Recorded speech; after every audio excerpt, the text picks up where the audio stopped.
사람은 누구나 새해가 되면은 새로운 결심을 하게 됩니다.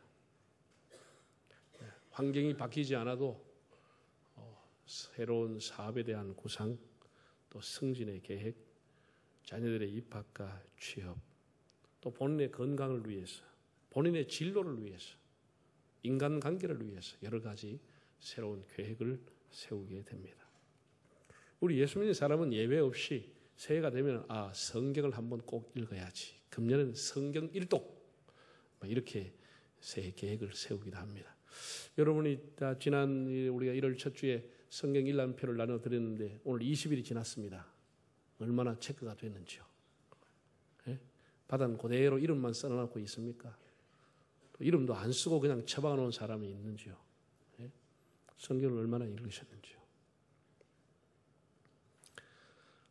구약 성경을 보면은 사람의 이름을 성경으로 딴 게 많아요. 여호수아서, 에스더서, 룻기서, 이사야서, 말라기야서. 사람의 이름은 거기가 뒤에 서자가 붙는 게 통례입니다. 서자가 붙어요. 그렇죠? 예레미야서, 다니엘서 이렇게 얘기합니다. 다니엘기 이렇게 얘기하지 않죠. 그런데 묘하게 레위기라고 하는 것은 레위는 사람 이름입니다. 그걸 레위서라고 한 걸 레위기라 이렇게 부릅니다. 이게 우리를 참 불편하게 합니다. 우리가 성경을 읽다가 일독하려고 이렇게 갔다가 레위기 오면 어떻게 되죠? 참 지루하고 무슨 말인지도 모르겠고 이 제사를 지내는 게 내하고 지금 뭔 상관이 있는지 이걸 삶에 뭘 어떻게 적용하라는 것인지 이것이 오면서 레위기가 거의 위기가 됩니다. 레위기, 니위기 그래야 끝나버립니다. 그래서 그걸 왜 레위기라고 했는지 모르겠어요. 레위서 이랬으면 위기는 아닐 건데 원래는 여러분 레위서입니다. 그래서 원래는 꼭 위기를 극복하고 한번 성경을 읽어보시기를 바랍니다. 이 목사라면 누구나 다 강해를 하고 싶은 것 중에 하나가 요한복음 그리고 로마서입니다. 특별히 로마서입니다. 저도 로마서를 우리 교회에서 강의를 해보려고 좀 기도하고 준비했다가 또 미루었습니다. 그만큼 많이 중요하기 때문에 많은 연구와 준비가 있어야 됩니다. 우리나라 말로 성경을 읽을 수 있고 성경을 개인이 소장할 수 있다고 하는 것이 얼마나 축복인지 모르는 것 같아요. 여러분 자국어로 번역된 이 성경, 각 나라의 말로 번역된 성경은 많은 사람이 피를 흘려 만든 업적입니다. 그 당시에 로마 교황청에는 벌게이트 성경, 라틴어 성경 외에는 인정하지 않았습니다. 아무도 알아듣지 못하는 라틴어 성경을 읽고 그걸 해석을 하고 읽는 신부 자신도 이 내용을 잘 모르면서 읽고 그래서 영어로 이거를 번역해 보려고 하는 사람, 스페인어로 번역해 보려고 하는 사람이 다 발각이 돼서 다 참수당하거나 화형을 당해 죽었습니다. 종교개혁 이후에 마틴 루터가 독일로 자국어로 성경을 번역하면서 곳곳에서 성경 번역하게 돼서 오늘 우리나라도 우리나라 말로 성경이 번역되어 온 것입니다. 이것은 피 흘려 얻은 자유입니다. 우리가 성경을 소지할 수 있다고 하는 것, 우리나라 말로 언제든지 성경을 읽을 수 있다고 하는 것은 얼마나 값진 결과임에도 불구하고 우리가 이 좋은 세월을 살면서 성경을 읽기를 포기하고 성경을 멀리한다고 하는 것은 매우 잘못된 일입니다. 금년에는 세상과 소통을 힘쓰기보다는 하나님과 소통하기를 힘쓰시기를 바랍니다. 그건 예나 지금이나 우리가 하나님 말씀 앞에 앉아있을 때 그 말씀을 묵상하고 읽으며 순종할 때 하나님이 원하시는 사람으로 성숙되어 가는 것입니다. 사람이 떡으로만 사는 것이 아니요 하나님의 입으로 나오는 말씀으로 살 것이라고 했습니다. 오늘은 제가 로마서 강해에 들어가기 전에 로마서의 강해의 서론격인 말씀을 드리려고 합니다. 첫째, 로마서가 끼친 영향입니다. 로마서가 끼친 영향이 매우 지대한데 이 로마서 한 권, 이 16장에 불과한 이 서신이 어떤 영향을 주었을까? 여러분이 널리 알려진 바대로 주 386년에 어거스틴이라고 하는 사람은 정부와 생활하며 음란과 방탕과 타락의 생활을 했습니다. 어느 날 이웃집의 아이가 톨렐에게 톨렛에게 집어들고 읽어라, 집어들고 읽으라고 하는 말을 듣고 정신이 들어서 방에 들어가서 집어들었는데 성경책을 집어들었습니다. 그리고 그 성경을 폈는데 로마서 13장이 펴진 것입니다. 한번 읽어볼까요? 그가 읽었던 성경 읽어보겠습니다. 밤이 깊고 낮이 가까웠으니 그러므로 우리가 어두움의 일을 벗고 빛의 갑옷을 입자. 낮에와 같이 단정히 행하고 방탕하거나 술 취하지 말며 음란하거나 호색하지 말며 다투거나 시기하지 말고 오직 주 예수 그리스도로 옷 입고 정욕을 위하여 육신의 일을 도모하지 말라. 밤이 깊고 낮이 가까웠다. 정욕을 버리고 호색한 것을 버리고 하나님 앞에 돌아오라. 예수로 옷 입으라. 이 말을 읽고 어거스틴이 엄청 충격을 받은 것이죠. 그의 참여를 보면 빛 가운데서 그 음성을 들었다는 겁니다. 그럼에도 그는 이 말씀을 읽으면서 하나님 앞에 하나님 조금만 더 참아주세요. 제가 조금만 더 세상을 즐기다가 조금 더 다음에 즐기다가 하나님 앞에 돌아오겠습니다. 그는 거부하다가 하나님이 아니야. 지금 네가 내게로 돌아올 때야. 지금 돌아올 때라고. 하나님이 계속 그를 콜링했습니다. 지금 오라, 지금 오라, 자비한 주께로 지금 곧 나오라. 하나님은 지금 오라고 불렀습니다. 그래서 어거스틴은 그 방탕한 삶을 청산하고 하나님 앞에 돌아와 찬매록을 쓰고 하나님의 도성, The City of God, 하나님의 도성이라는 유명한 작품을 남겼습니다. 바울의 신앙을 잇는 계보자가 되었습니다. 위대한 성 어거스틴의 배후에 로마서가 있었습니다. 그리고 로마서 하면 떠오르는 인물은 당연히 마틴 루터입니다. 1500년 초기에 그는 비텐버그 대학의 신약학 교수로 있었습니다. 그는 로마서를 가르치면서 교황의 면죄부에 대해서 문제가 있다고 하는 사실을 알게 됐습니다. 어떤 사람도 개인이 지은 죄를 용서해 줄 수 없다고 하는 것과 교회의 제도가 사람의 죄를 용서할 수는 없다고 하는 것을 깨닫고 그는 의인은 믿음으로 말미암아 살리라고 하는 로마서 1장 17절의 말씀을 붙들고 개혁의 봉화를 들었습니다. 그는 로마서 강해 서론에서 이렇게 썼습니다. 이 로마서는 신학의 주요 부분이며 가장 순수한 복음이며 모든 그리스도인은 이 로마서의 내용을 한 단어 한 단어 읽을 뿐 아니라 암송할 가치가 있고 매일 영혼의 양식으로 섭취할 필요가 있다고 했습니다. 우리 장로교 제도를 만들었던 존 칼빈이라고 하는 사람 역시 로마서를 통해서 그의 사상을 확립했습니다. 한번 로마서 11장 36절을 읽어보실까요?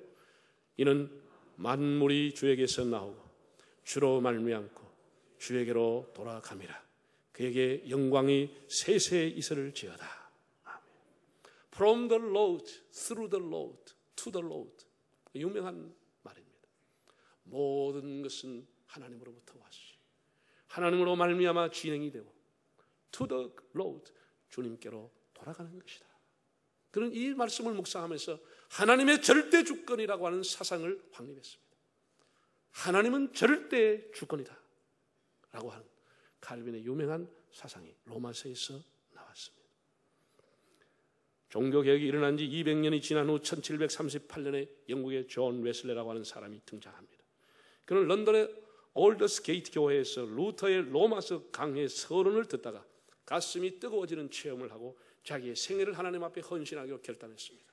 그리고 그는 세계는 나의 교구라고 외치면서 소위 말해서 감리교 제도를 창시한 영적인 거장이 되었습니다. 그럼 왜 로마서가 중요하냐? 왜 로마서가 이렇게 중요하냐? 이 말의 의미는 로마서에는 무슨 내용이 있기에 라고 하는 말과 동일한 것입니다. 무슨 내용으로 구성이 되느냐? 무슨 내용이 로마서에 나오느냐? 세 가지 정도입니다. 세 가지가 중요한 기둥입니다. 지금 우리는 기독교뿐 아니라 전 세계적으로 무종교인의 숫자가 점점 증가되고 있습니다. 그것은 종교 내부의 부패도 원인이 되겠지만 생명산업의 발달로, 과학의 발달로 우리 삶이 많이 풍부해지고 편리해졌다고 하는 것이 점점 종교에서 멀어지게 되는 원인 중에 하나라고 하겠습니다. 사람이 필요한 것이 있으면 백화점 가면 다 있고, 몸이 아프면 돈만 있으면 호텔 같은 병원에서 치료를 받을 수가 있는데, 굳이 이 시대에 신이 필요하냐? 굳이 교회가 필요하냐? 사람들은 이렇게 질문을 하게 됩니다.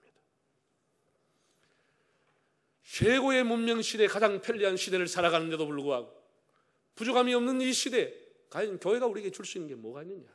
신이 우리에게 뭘 하겠다는 거냐? 라는 생각들을 하게 됩니다. 이 로마서가 기록될 당시에 주후 58년인데 당시 로마는 세계를 지배하고 있었습니다. 참 불가사의한 일입니다. 여러분 세계 지도를 보면 로마라고 하는 것은 땅덩어리가 작습니다. 이탈리아 그 반도의 조그마한 분야의 조그마한 나라입니다. 큰 나라가 아닙니다. 로마의 권세가 1000년을 갔습니다. 로마 제국이 1000년을 갔습니다. 제가 뭐 역사적으로 잘 모르지만 제국이 왕조가 1000년을 간 게 신라의 통일신라 그리고 로마입니다. 그리고 우리나라 통일신라도 대단한 왕조입니다. 나라를 세우고 1000년을 갔으니까 대단하잖아요. 중세 그 로마라고 하는 나라가 1000년 권세를 누렸습니다. 그것은 나라는 작았지만 타 문화를 흡수한 능력이 뛰어났다는 평가를 받습니다. 지금 우리말로 하면은 모든 나라의 문화를 가져와서 자기 것으로 융합해버린 것입니다. 융합의 능력.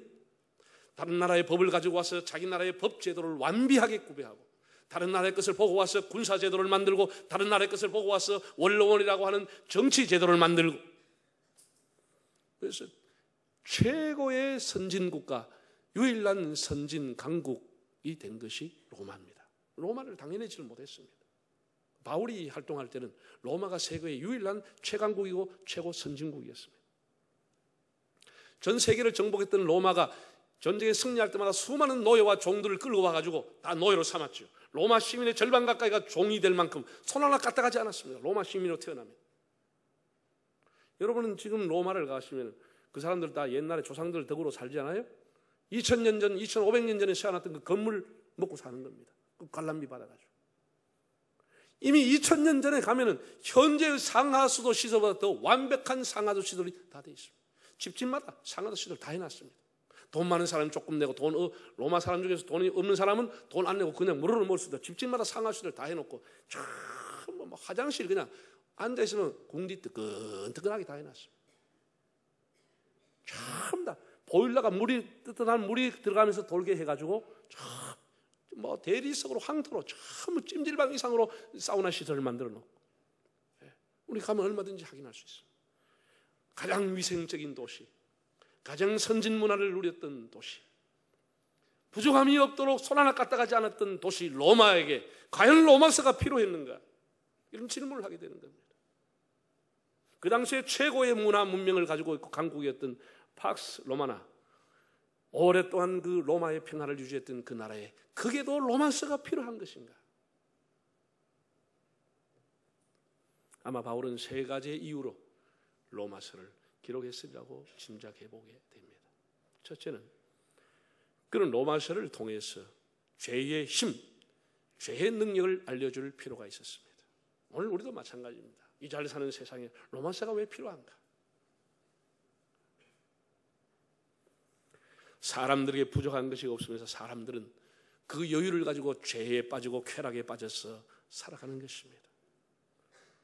로마서 1장만 보아도 당시 로마의 만연한 죄악 21가지가 나오고, 남자가 남자를 상대로, 여자가 여자를 상대로 동성애 호모섹스를 하면서 인간의 정신과 육체가 극에 달할 정도로 타락하고 있었습니다.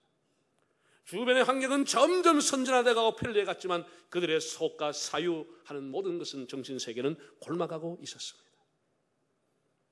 바울은 그들에게, 그 로마인들에게 죄의 값이 사망이라고 하는 것을 경고하기를 원했습니다. 모든 사람의 머리 위에 죄가 왕노릇하고 있다.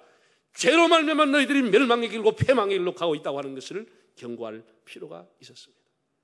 그래서 그 로마서를 집필했습니다.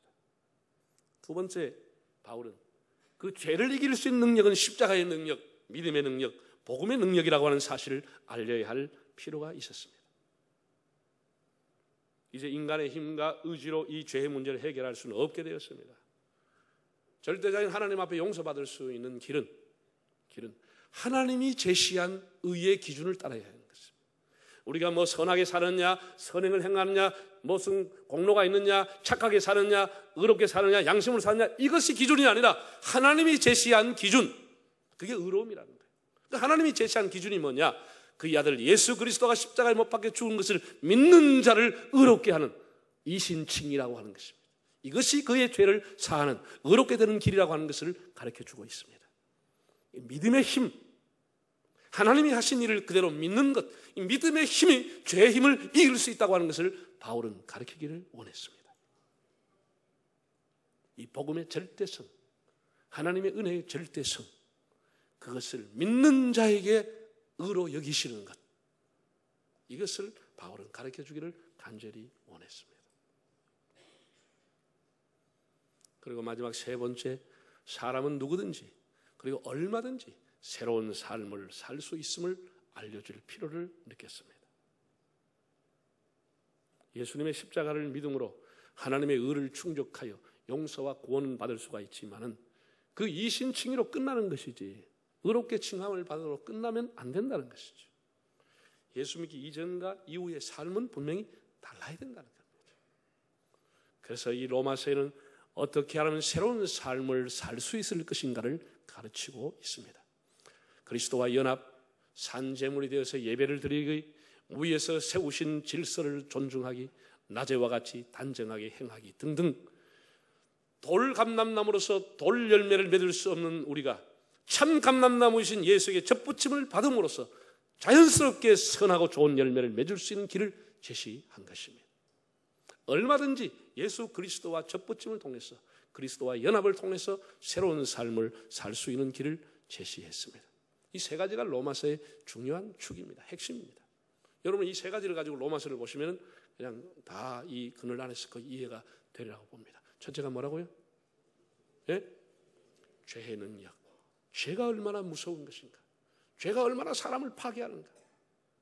죄의 능력. 두 번째는 그 죄를 이길 수 있는 것은 믿음의 능력, 십자가의 능력, 복음의 능력이라고 합니다. 하나님이 제시하신 것을 믿는 것이 능력이라고 하는 거예요. 능력이라고. 내 의지와 내 힘이 아니라 하나님이 하신 방법을 그대로 믿는 것. 세 번째는 그리스도인으로서 새로운 삶을 얼마든지 살 수 있는 길, 그리스도와 연합할 수 있는 길, 그리스도와 접붙일 수 있는 길, 이것을 로마서가 가르쳐주고 있습니다. 이런 것을 위해서 로마서를 기록을 했습니다. 1장 1절을 다시 한번 읽어보겠습니다. 예수 그리스도의 종 바울은 사도로 부르심을 받아 하나님의 복음을 위하여 택정함을 입었어요. 자, 이 세 가지로 자기를 소개했습니다. 1장 1절인데 예수 그리스도의 종 바울은 종이라고 했습니다.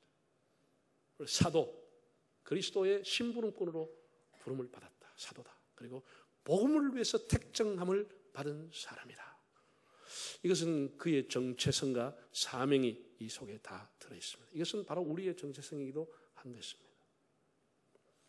로마서 헬라의 원문은 이렇게 시작하고 있습니다. 헬라의 파울로스 둘로스 예수 크리스토, 크리스토스 아포스톨로스, 이런 식으로 쭉 기록이 되어 있는데 첫 번째 나온 단어가 파울로스 둘로스. 파울로스라는 게 바울입니다. 둘로스 종. 바울은 종이다.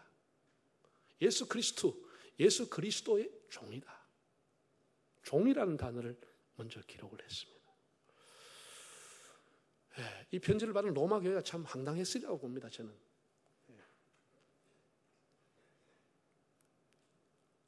왜냐하면 로마의 교인들이 거의가 다 종들이었습니다. 전 세계에 끌려왔던 이방인들 종들로 구성되어 있었습니다. 종의 생활이 얼마나 비참한지, 자기가 가졌던 그 나라의 귀족과 왕족과 재벌이나 이런 모든 지위가 다 한순간에 이루어지고 쇠사슬로 끌려와서 죽지 못해 살아가는 생애, 자식이 낳아도 그 자식이 종이 되고 노예가 될 수밖에 없는 운명적인 삶을 살아야 되는 비참한 종의 생활, 누구보다도 종과 노예 생활을 경험하고 있는 그들에게 바울은 나도 종이다 이렇게 얘기했습니다. 나도 매인 사람이다. 나도 재량권이 없는 사람이다. 나도 종이다. 나는 예수 그리스도의 종이다. 이렇게 자신을 소개했는데 종이란 이 단어, 둘로스란 단어에 상당한 충격을 로마 교회가 받았으리라고 봅니다. 파울로스 둘로스. 원래 바울은 원래 이름이 뭐였죠? 사울이라는 사람입니다. 사울. 그는 베냐민 지파에 태어났고 원래 이름은 사울로스, 사울이라는 사람입니다. 사울의 이름의 뜻은 구하다, 요구하다 그런 뜻을 갖고 있는데 이스라엘의 초대 왕이었던 기스의 아들 사울이라고 하는 왕이 있었습니다. 그 왕이 1000년 전에 이스라엘을 통치했는데 아마 역시 베냐민 지파에 태어난 그 아들에게 기대를 걸고 참 사울과 같은 걸출한 인물이 되라는 의미로 그 아버지가 사울이라는 이름을 지어 주었을 겁니다. 그러나 이 사울이 예수를 믿고 다메섹에서 예수를 만난 이후에 그의 인생이 완전히 전환점을 맞아서 바뀌어졌습니다. 그래서 그 스스로 이름을 뭐라고 했냐? 바울이라는 말로 개명을 했습니다. 바울이라고 하는 뜻은 두 가지 의미를 갖고 있습니다. 작다라는 뜻과 헬라어로 파우로라고 하는 것이 포기하다는 뜻에서 파생한 단어입니다. 그러니까 작다, 포기하다 이런 뜻을 사울이라는 이름 속에 갖고 있는 겁니다. 그런 앞으로 대학자가 되겠다는 그런 꿈, 가말리알 문화에서 공부하면서 대학자의 꿈, 대랍비의 꿈을 끼웠던 그 세상의 출세의 욕망을 예수 그리스도를 위해서 다 포기했습니다. 포기해버린 사람. 예수 그리스도를 위해서 작아진 사람. 그래서 그런 스스로 이름을 바울이라고 불렀습니다. 파울로스, 둘로스. 작고 작은 종입니다. 이렇게 자기를 소개했습니다. 예수에게 매인 사람. 특히 그런 복음을 위하여 택정함을 입었다고 했습니다. 이 택정함이라고 하는 것은 특별 용도를 위해서 부름을 받았다. 특별 용도를 위해서 구별받았다는 의미를 갖고 있습니다. 바울은 다메섹 이후에 3년 동안 아라비아 광야에 가서 구약의 율법을 연구하고 묵상하고 기도하는 중에 구약에서 예언된 메시아가 예수 그리스도라고 하는 사실을 확신하게 됩니다. 그리스도가 메시아라고 하는 사실을 확신하게 됩니다. 그래서 그는 내가 이제 복음을 위해서 예수 그리스도를 위해서 택정함을 받았다. 그러면서 아주 그는 이방인을 위한 택한 그릇으로 자처하면서 복음의 빚진 자, 복음을 전하지 않으면 화가 미칠 자라고 얘기하며 복음을 위해 헌신하는 생애를 살게 됩니다. 자, 1장 6절 한번 읽어보실까요? 너희도 그들 중에서 누구의 것으로? 예수 그리스도의 것으로 부르심을 받은 자니라. 여러분, 우리들도 다 바울뿐 아니라 당시의 로마 교회와 우리 한 사람 한 사람이 다 예수 그리스도의 것으로, 예수 그리스도의 사람으로, 예수 그리스도의 복음을 위해서 부름을 받은 사람들입니다. 이것이 우리의 정체성이고 사명입니다. 사랑하는 성도 여러분, 로마서는 매우 중요한 기독교 복음의 진수를 담고 있습니다. 이 말씀은 1세기 로마 교인들만을 위한 말씀이 아니고 오늘 이 시대를 살아가는 우리 한 사람 한 사람을 위해서 주시는 하나님의 말씀입니다. 이 한 권의 책이 많은 사람을 변화시키듯이 로마서가 여러분의 삶을 변화시킬 수 있기를 바랍니다. 세 가지의 축이 있다고 그랬습니다. 첫째가 뭐라고요?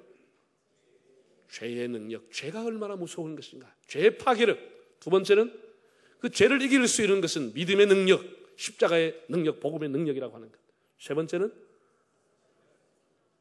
예수 믿고 거듭난 사람이 어떻게 하면 그리스도와 연합하여 살 것인가, 새로운 삶의 열매를 맺을 것인가. 이 세 가지가 로마서를 이루는 축입니다.